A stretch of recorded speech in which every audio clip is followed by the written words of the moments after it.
Very interesting reaction on this issue of cost of living. Some criticisms here and there of the question you asked and so on. But I guess the fact is you didn't ask him the price of macadamia nuts. We're talking about petrol and, petrol prices, which he's campaigning on already, and rapid antigen tests, which the competition watchdog is already looking at it. The suggestion that it was unfair, I think, is also misplaced, Andrew. Yes, Kieran. Well, of course, I would agree with you, but some more interesting cost of living news there, with the Reserve Bank Governor really signalling, when he says plausible, an interest rate rise later this year. One would assume after the election. I reckon you'd have to think it's on the cards. But yes, Scott Morrison out all over Breakfast TV this morning trying to push along this National Press Club speech on the economy and why he should be re-elected, and trying to hose down some awkward moments at the Press Club yesterday. The first, you might recall, was this: the PM unable to name the price of petrol, bread or a rapid antigen test. Off the top of your head, can you tell me the price of a loaf of bread, a litre of petrol and a rapid antigen test? Now, I'm not going to pretend to you that I go out each day and I buy a loaf of bread and I buy a litre of milk. I'm not going to pretend to you that I do that. And I'll leave those sort of things to you, mate. And you can run it. But the point is, I do my job every day to ensure that those things are as affordable as they possibly can be for Australians every single day. Well, we did run it, and so did a lot of other people. So on Sunrise this morning, the PM knew all the answers and said he did not hear the rapid antigen test part of the question. That might be the case, because at the time I was posing that, he seemed to be shuffling his papers looking for an answer. But to be honest, I heard bread and milk in that question yesterday. It was a pretty robust and torrid time at the Press Club yesterday, and I must admit I didn't hear the question about rat. That's just the honest truth. Didn't hear it.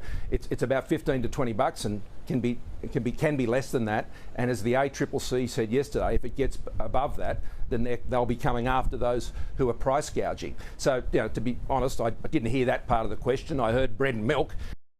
The PM's close friend and Employment Minister Stuart Robert saying today that if Jenny Morrison was there, she would have known the price.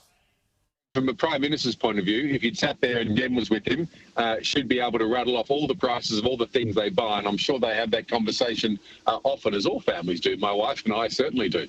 But the Prime Minister is well and truly in touch because he travels regularly. Well, anyway you look at this, it's a gaffe, and lends weight to the belief the PM has gone from being the daggy suburban dad to an out-of-touch PM in his time in the Lodge. Of course, the politicians from both sides were all being asked the price of everything question today. The Prime Minister was unable to name the price of a loaf of bread, a litre of petrol and a rapid antigen test. Can you? Of course I can, but it depends what you're shopping for. So I go to Woolies and my milk's $2. But my wife likes to pay the highest price because she's from a dairy farm. So she thinks it's supporting dairy farmers. Do you know how much a loaf of bread costs, though? I do, mate. Kim's Hot Bread in Illawarra Road, Marrickville, is $1.80. Tell us, how expensive is your bread? A white Wonder Loaf bread at Coles is $3.40 a come loaf. On, you don't really eat Wonder White, do you? Well, once again, I have to tell you, I've been getting feedback that small business at present, at least in Sydney, is on its knees. As much as the PM talks up an unemployment rate in the threes, and he did so again today, as the Reserve Bank Governor did, business is suffering from a lack of custom because of the summer Omicron outbreak, but also because of chronic labour shortages because the international borders are shut. The PM decided not to join the New South Wales Government last week in its JobSaver type scheme to pay small business for a loss of turnover. A similar Victorian announcement expected as early as tomorrow. We had Scott Morrison behind in the news poll 56 to 44 earlier in the week, which would have rocked his confidence ahead of that Press Club speech. And whereas in 2019, where it was very much a presidential campaign, where Scott Morrison was saying you can have me or you can have Bill Shorten, he appears to have changed his tack both at the Press Club and in a Ray Hadley interview on 2GB today, where he started mentioning his team. Can I particularly acknowledge and have many colleagues here today, so I'm not going to call the roll, but to the Deputy Prime Minister, Barnaby, it's great to have you here with me. And also, can I acknowledge my dear friend Maurice Payne, for one particular reason. In just a few weeks' time, Marise will become the longest-serving female senator in Australia's history.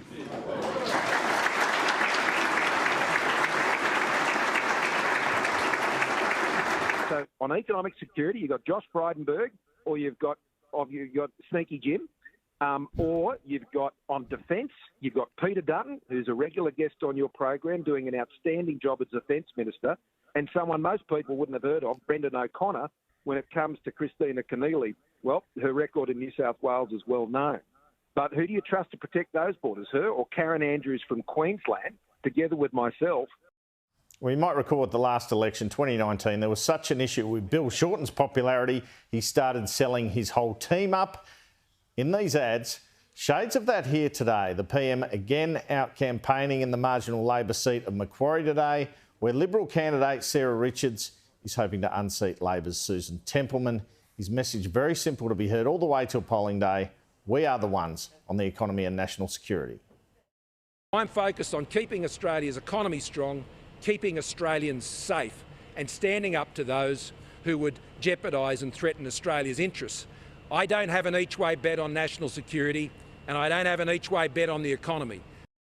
I think what I can say is that the faster progress towards full employment and inflation consistent with the target does bring forward the timing of a likely increase in interest rates. I think we should walk on that. Whether it happens this year or not remains to be determined. It will depend upon how these supply issues are resolved and the strength of the pickup in labour costs.